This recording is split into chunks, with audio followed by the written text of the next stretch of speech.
பழம் தூய தாடி மார்பில் வெல்லும் மண்டை சுரப்பை உலகி தொழும் உங்கள் பெயரை சொன்னாலே மனதில் சிறுத்தை எலிம் என்று எங்கள் பெரியாரை தலைவராக தூக்கி சுமக்கிற ஒரே கட்சி தமிழக வெற்றி கழகம். தான் படிக்கவில்லை என்றால் கூட தமிழ்நாட்டில் இருக்கிற அத்தனை பிள்ளைகளும் படிக்க வேண்டும் என்பதற்காக ராஜாஜி மூடிய 6000 பள்ளிக்கூடங்களையும் சேர்த்து 15000 பள்ளிக்கூடங்களை திறந்து படிக்க வைத்த கர்ம வீரர் காமராஜரை தூக்கி சுமக்கிற ஒரே கட்சி தமிழக வெற்றி கழகம்.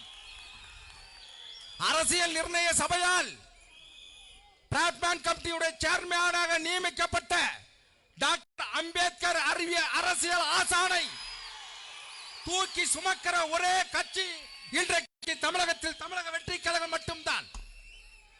நீங்கள் சிந்தித்து பாருங்கள் உறவுகளே, திராவிட முன்னேற்ற கழகம் ஆட்சியில் இருந்தால் கூட அண்ணா அறிவாலயத்தில் கூட்டணியில் எத்தனை ஆதி தமிழர் கட்சிகள் கூட்டணியில் இருந்தாலும் அம்பேத்கருடைய சிலையை பனையூரிலே வைத்திருக்கிற ஒரே கட்சி தமிழக வெற்றி கழகம் நமது தலைவர் வெற்றி தலைவர் அவர்கள் மட்டும்தான்.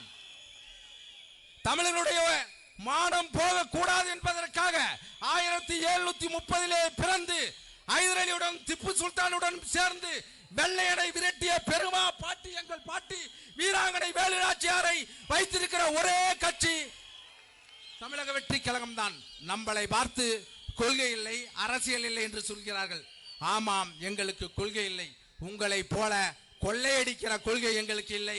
உங்களை போல கொலை செய்கிற கொள்கை எங்களுக்கு இல்லை. உங்களை போல ஊழல் செய்கிற கொள்கை எங்களது இல்லை. உங்களை போல வாரிசு அரசியல் செய்கிற கொள்கை எங்களது கிடையாது. அப்ப என்ன உங்களது? பிறப்புக்கும் எல்லாம் உயிருக்கும் சிறப்பொவ்வா செய்தொழில் வேற்றுமையான என்று 2000 ஆண்டுகளுக்கு முன்னே பாட்டன் வள்ளுவன் எளிய குரலை முகப்பிலே வைத்து அரசியல் செய்கிற ஒரே கட்சி தமிழக வெற்றி கழகம். உங்க குறிக்கோள் என்ன? அல்டிமேட் குறிக்கோள், இறுதி இலக்கு என்ன? எல்லாம் எல்லாருக்கும் என்று சொல்கிற பேரறிவிப்பு செய்த கட்சி தமிழக வெற்றி கழகம். எல்லாம் எனக்கு என்று சொல்கிற கட்சி திமுக.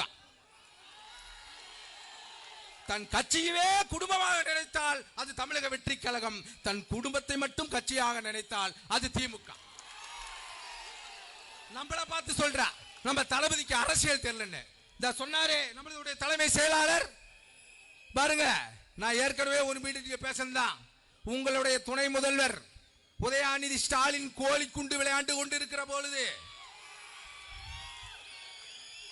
ஈழத் தமிழர்களுக்காக நாகப்பட்டினத்திலே உங்க தாத்தா கருணாநிதி கச்சை தூக்கி கொடுத்ததின் காரணமாக பல்வேறு மீனவ சொந்தங்கள் தாலி இருப்பதற்கு காரணமாக உங்க கட்சி மீனவாதத்தை எதிர்த்து நாகப்பட்டினத்திலே உண்ணாவிரதம் இருந்தாரே எங்கள் தலைவர். அது அரசியல் இல்லையா? காவிரி நதிநீர் உரிமைக்காக அந்த காவிரி நதிநீர் உரிமையும் கருணாநிதி பொதுத்துறை அமைச்சராக இருக்க போதுதான் அந்த உரிமை பறிபோனது. தான் நடிக்கிற படம் பெங்களூரிலே ஓடவில்லை என்றாலும் பரவாயில்லை, தமிழுடைய மானம் காக்கப்பட வேண்டுவதற்காக காவிரி நதியின் உரிமைக்காக உண்ணாவிரதம் இருந்தாரே தளபதி. அது அரசியல் இல்லையா? என் தங்கை அனிதா நீட்டிற்காக இருந்த போது அவர் வீட்டிற்கு சென்று உறுதுணையாக இருந்தாரே எங்கள் தலைவர். அது அரசியல் இல்லையா? நாங்கள் தமிழ் மாணவர்கள், தமிழுக்கு உயிரானவர்கள், தமிழகம் அமைதியாக இருந்தால் ஏடுகள் தூக்கி படிப்போம், இல்லை என்றால் எரிமலையாய் வெடிப்போம் என்று நாட்டு மாட்டுக்காக முத்த சத்தம் கேட்டுக் கொண்டிருந்த மெரினாவிலே யுத்த சத்தத்தை முனையினார்களே தமிழ் மாணவர்கள், அவர்களுக்கு உறுதுணையாக இருந்தாரே தளபதி. அது அரசியல் இல்லையா? எது அரசியல்? உங்க கட்சியில பெரியவங்களே இல்ல. நாங்கள் முதியோர் இல்லம் நடத்தவில்லையா? தமிழ் தேசிய ராணுவ படையை கட்டி எழுப்புகிறோம். அதனால் இளைஞர்கள் பெரு கூட்டம் கிடைக்கிறது. ஆகவே நம்மளை பார்த்து அரசியல் இல்லை, கொள்கை இல்லை, தற்குறி என்று சொல்கிறார்கள். யார் தற்குறி? யார் தற்குறி? தற்குறி என்றால் என்ன என்று முதலில் புரிந்து கொள்ளுங்கள். தற்குறி என்றால் தன்னை பற்றின அடையாளத்தை பதிவு செய்வதுதான் தற்குறி. அந்த காலத்தில் செப்பேடுகளில் பேரை பதிவு செய்ய முடியாது, கையெழுத்து போட முடியாது. அதனால் ஒரு குடும்பத்திற்கும் தனி மனிதனுக்குமான குறியீடு இருக்கும். அதனால் அந்த செப்பேடுகளில் தன்னுடைய குறிப்பேடுகளை குறியை பதிவு செய்வார்கள். அதற்கு பிறகு உங்களுடைய பெற்றோருடைய நீங்கள் பத்திரத்தில் பார்த்தால் கீரல் என்று இருக்கும். கையொப்பம் வாங்குவதற்கு பதிலாக கீரல் என்று இருக்கும். அப்படி அதற்கு பிறகுதான் கையெழுத்து வந்தது. அதனால் தன் குடும்பத்தினுடைய பெருமையை குறிக்கிற சொல்தான் தற்குறி. அதனால் யாராவது தற்குறி என்றால் நீங்கள் கவலைப்படாதீர்கள். நான் தமிழக வெற்றி கழகத்தை சேர்ந்த தன் குறிப்பை என் தலைவன் வெற்றி தலைவர் தளபதி என்று அறிவிக்கிற தற்குறி என்று பெருமையாக சொல்லுங்கள். அதற்கு பின்பு நம்மளை பார்த்து அணில் குஞ்சு என்று சொல்கிறார்கள். எனக்கு இதிகாசத்தின் மீது நம்பிக்கை இல்லை என்றாலும் சரி, ராமர் கூட சேர்ந்து கொண்டு அணில் ஒரு பாலத்தை கட்டுவதற்காக உறுதுணையாக இருந்தது. ஆனால் எந்த வீட்டில் புகுந்தாலும் உருப்படாத ஆமை குஞ்சுகளாகத்தான் இருக்கக்கூடாது. அதனால் நீங்கள் அதை பற்றி கவலைப்படாதீர்கள். என் உறவுகளே, நேரமில்லாத காரணத்தால் உங்களுக்கு ஒன்று சொல்கிறேன். இங்கு இருக்கிற கூட்டம் வேற எந்த கட்சி நான் சவாலிட்டு சொல்கிறேன். பன்னீர்செல்வம் அவர்களே, நீங்கள் உங்கள் இதே போல் ஒரு கூட்டம் நடந்தால் கோழி பிரியாணியும் கோற்றும் கொடுக்காமல் கொள்கைக்காக கூடுகிற ஒரு கூட்டத்தை கூட்ட முடியும் என்றால் அது இன்றைக்கு தமிழக வெற்றி கழகம் தான். ஆகவே இங்கு வந்திருக்கக்கூடிய எனது உறவுகள், நடக்க இருக்கக்கூடிய தேர்தலில் எதிரிக்கு பயம் வர வரைக்கும், உனக்கு நம்பிக்கை வர வரைக்கும் தூங்கக்கூடாது. போய் ஒவ்வொருத்தரும் நீங்க ஒவ்வொரு ஓட்டை வாங்கி காலையில் நடக்க இருக்கிற தேர்தலில் முதல் ஓட்டாக நீ நமது விசில் சின்னம் பொறுத்திருக்க புத்தாடை அழுத்துகிற போது சூரியன் மறையும், இலை உதிரும், தாமரை கருகும், உலக தமிழர்களுடைய ஒளி குரலாக விசில் சத்தம் ஒலிக்கும் என்று கூறி விடைபெறுகிறேன். நன்றி. மிக சிறப்பான ஒரு உரையை அளித்த அருமை அண்ணன் திரு ஜெகதீசன் அவர்களுக்கு நன்றியை தெரிவித்துக் கொள்கின்றோம். அவரை தொடர்ந்து மாநில ஒருங்கிணைப்பாளர் ஊடகம் மற்றும் செய்தி தொடர்பாளி TVK ரமேஷ் அவர்களை அன்போடு மேடைக்கு அழைக்கின்றோம்.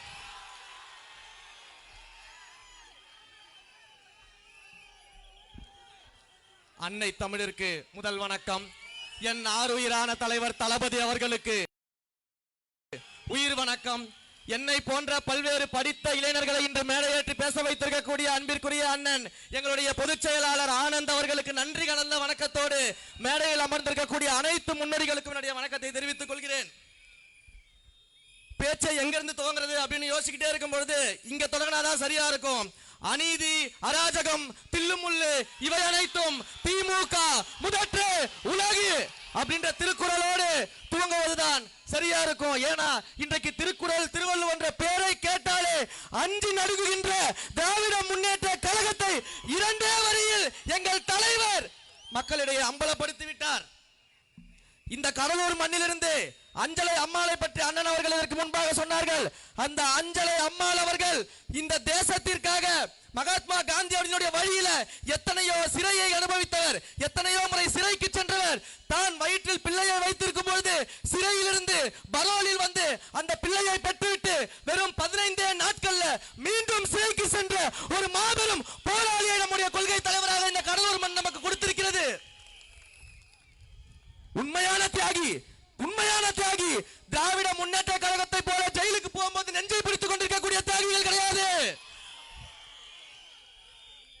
அவர்கள் எல்லாம் பொய்க்கால் குதிரைகள், நாம் எல்லாம் நம் தளபதியின் புகழ்கால் குதிரைகள். இந்த பிரச்சார பொதுக்கூட்டம் அப்படிங்கறத பார்க்கும் பொழுது ஒரு மாபெரும் பிரச்சாரத்தை தமிழக வெற்றி கழகம் முன்னெடுக்க போகிறது. தமிழக வெற்றி கழகம் அந்த பிரச்சாரத்தை முன்னெடுக்கிறது என்றால் மக்களே அந்த பிரச்சாரத்தை முன்னெடுக்கிறார்கள் என்று அர்த்தம். ஏன்னா இங்க ஒரு பக்கம் 10 கட்சி கூட்டணி இருக்கலாம், ஒரு பக்கம் 13 கட்சி கூட்டணி இருக்கலாம். நீங்க கூட்டணி வச்சிருக்கக்கூடிய கட்சிகள் அனைத்தும் மக்களிடம் சென்று வாக்கு கேட்கக்கூடிய கட்சிகள். எங்கள் தலைவரோடு கூட்டணியில் இருப்பவர்கள் வாக்கு அளிக்கக்கூடிய பொதுமக்கள், வாக்காளர்கள். அப்படிப்பட்ட மக்கள் பிரச்சாரத்தை எடுக்க போறாங்க. என்ன பிரச்சாரத்தை எடுக்க போறாங்க? இந்த திராவிட முன்னேற்ற கழகத்திற்கு எதிராக ஊழல் என்ற பிரச்சாரத்தை நம்முடைய மக்கள் முன்னெடுக்க போறார்கள். குடும்ப ஆட்சி என்ற பிரச்சாரத்தை முன்னெடுக்க போகிறார்கள். பண்ணையார் ஆட்சி என்ற பிரச்சாரத்தை முன்னெடுக்க போகிறார்கள். மீனவர்கள் இன்றை போராடுகிறார்களே, அதை பிரச்சாரமாக முன்வைப்போம். ஆசிரியர்கள் போராடுகிறார்கள், மாற்றுத்திறனாளிகள் போராடுகிறார்கள், மாணவர்கள் போராடுகிறார்கள், சத்துணவு ஊழியர்கள் போராடுகிறார்கள், இன்றைக்கு செவிலியர்கள் போராடி கொண்டிருக்கிறார்கள், மக்கள் தெருவில் போராடி கொண்டிருக்கிறார்கள்.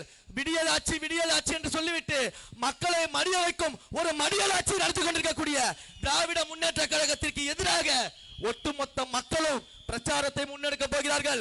அந்த பிரச்சாரத்தின் மாபெரும் ஆயுதம் தான் நம்முடைய சின்னம் விசில். 75 ஆண்டுகால ஆலமரம், வேப்பமரம், புளிய மரம்னு பேசிக்கிட்டு இருக்காங்க. ஆனா வெறும் 5 ரூபாய் விசில பார்த்தாலே 5 நடுங்கிட்டு இருக்காங்க. எங்கேயுமே விசில் சத்தம் கேட்க கூடாதா? எங்கேயுமே விசில் சத்தம் கேட்க கூடாது என்று அஞ்சுகிறார்கள். காவலர்கள் விசில் வச்சுக்க கூடாது, பேருந்து நடத்துனர்கள் விசில் வச்சுக்க கூடாது, குப்பை வண்டி கொண்டு வருவர்கள் விசில் வச்சிருக்க கூடாது, குழந்தைகளுக்கு விளையாட்டு போட்டி துவங்குற அம்பையர் விசில் வச்சிருக்க கூடாது, கிரிக்கெட் மேட்ச் நடக்கக்கூடிய ஸ்டேடியத்துல விசில் வச்சிருக்க கூடாது. ஐயா மு க ஸ்டாலின் அவர்கள் வீட்டுல காலைல எந்திரிக்கும் போது குக்கர்ல கூட விசில் சத்தம் கேட்க கூடாது அப்படிங்கிறாரா? அப்போ இந்த சின்னத்தின் மீது இவ்வளவு பயம் இருக்கிறது. இன்றைக்கு இதே ஊழலை பற்றி நாம் பேசிக் கொண்டிருக்கிறோம்.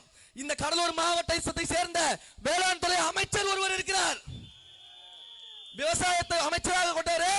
பரந்தூர்ல அத்தனை விவசாயிகள் அங்க ஏர்போர்ட் வேண்டாம், விவசாயத்தை காப்பாத்துங்க, விவசாயிகளை காப்பாத்துங்க, வாழ்வாதாரத்தை காப்பாத்துங்க என்று போராடி கொண்டிருக்கிறார்களே. உங்களுடைய அமைச்சரோ இல்ல முதலமைச்சரோ இன்றைக்கு வரைக்கும் அந்த விவசாய பெருங்குடி மக்களை போய் சந்திக்காதது எதனால்? அந்த மக்களுக்காக துணை நிற்காதது எதனால்? பேருக்கு மட்டும் விவசாய துறைக்கு அமைச்சராக இருந்தால் போதாது. அமைச்சர் அவர்களே, உண்மையாக விவசாயிகளுக்காக போய் நிற்க வேண்டும்.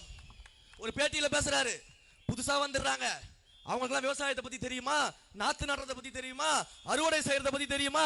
முதல்ல உங்களுக்கு விவசாயிகள் போராடிக்கிட்டு இருக்காங்க, அது கண்ணுக்கு தெரியுதா உங்களுக்கு? அதே அமைச்சர்கிட்ட கேட்கிறேன், இன்றைக்கு நீங்க தலைமுறையாக ஒவ்வொருத்தருக்காக வணக்கம் போட்டு சலாம் போட்டு இன்றைக்கு வாரிசு அரசில் இருக்கக்கூடிய திரு உதயநிதி அவர்களுக்கு சலாம் போட்டுக்கிட்டு இருக்கீங்களே, விவசாய வயலுக்குள்ள கான்கிரீட் போட்டு நடந்த முதலமைச்சருக்கு விவசாயத்தை பத்தி தெரியுமா? தெரியாது. தெரியாது. சாப்பிட மட்டும்தான் தெரியும். விவசாயிகளோட கஷ்டம் அவங்க கண்ணுக்கு தெரியாது. இதுல அவங்க கேட்கிறாங்க, உங்களுக்கு என்ன அனுபவம் இருக்கு, என்ன அரசியல் இருக்கு? சரி, ஒரே ஒரு கேள்வியை மட்டும் நான் கேட்கிறேன்.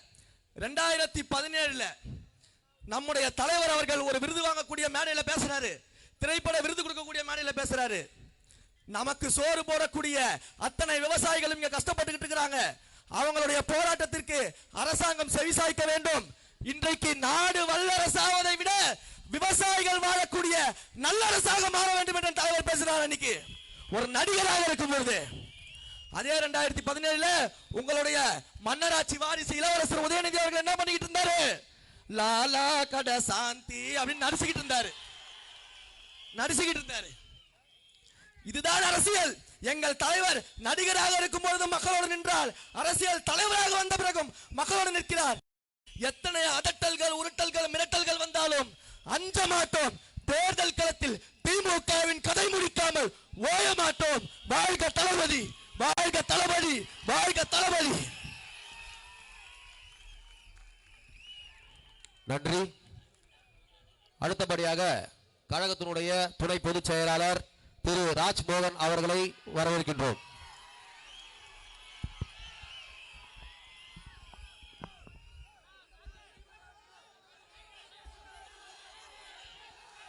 பெரியோர்களே, தாய்மார்களே, அண்ணன்களே, அக்காக்களே, தம்பிகளே, தங்கைகளே, அன்பானவர்களே, பண்பானவர்களே, சொந்தங்களே, பந்தங்களே, அவர்களே, இவர்களே, தளபதி நெஞ்சில் குடியிருக்கும் கடலூர் மக்களே, தமிழ்நாட்டின் தலையெழுத்தை திருத்தி எழுதுவதற்காக தன்னுடைய வாழ்க்கையின் உச்சத்தை தூக்கி போட்டு வந்த தர்மத்தாயின் தவ புதல்வன் வெற்றி தலைவர் அவர்களே, அவர் சொல்வதை அல்ல நினைப்பதையே நடத்தி முடிக்கக்கூடிய தளபதியின் தளபதி போற்றுதலுக்குரிய பொதுச் செயலாளர் அண்ணன் ஆனந்த் அவர்களே, இந்த கைத்தட்டெல்லாம் பத்தாது, அரகம் நிறைந்த கரவொலி தர்றோம். கடலூர் தமிழக வெற்றி கழகத்தின் கோட்டை. மேடையை அலங்கரித்துக் கொண்டிருக்கக்கூடிய அண்ணன்கள் செங்கோட்டையன் அவர்களே, சகோதரர் ஆதவ் அர்ஜுன் அவர்களே, அண்ணன் ஜெகதீச பாண்டியன் அவர்களே, ரமேஷ் அவர்களே, நான் உண்மையிலே அசந்து போனேன்.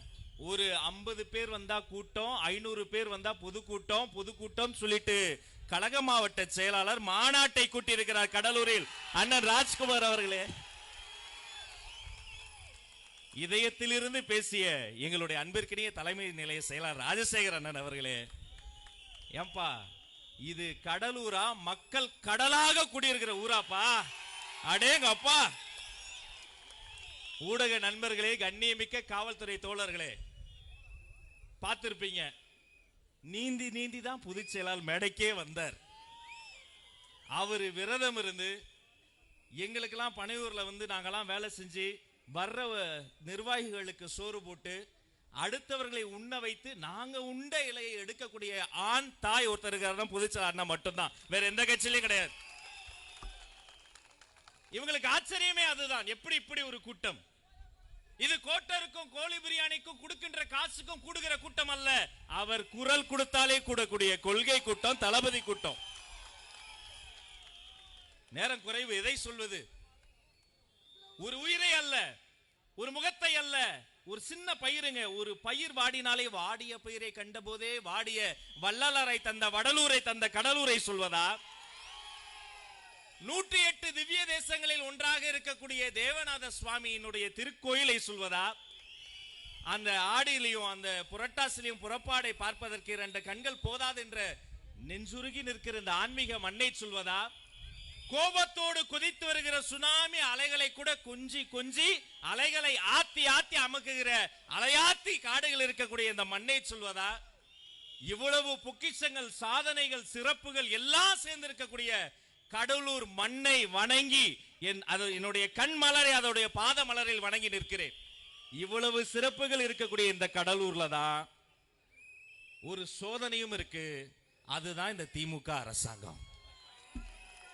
அண்ணன் பேசும்போது சொன்னாரு, சுனாமி வந்தது, புயல் வந்தது, அந்த துன்பம் வந்தது. வந்த துன்பத்திலேயே பெரிய துன்பம் இந்த திமுக அரசாங்கம் மட்டும்தான். மதிப்பிற்குரிய மாண்புமிகு அமைச்சர் அண்ணன் MRK பன்னீர்செல்வம்னு ஒருத்தர் இருக்கார்.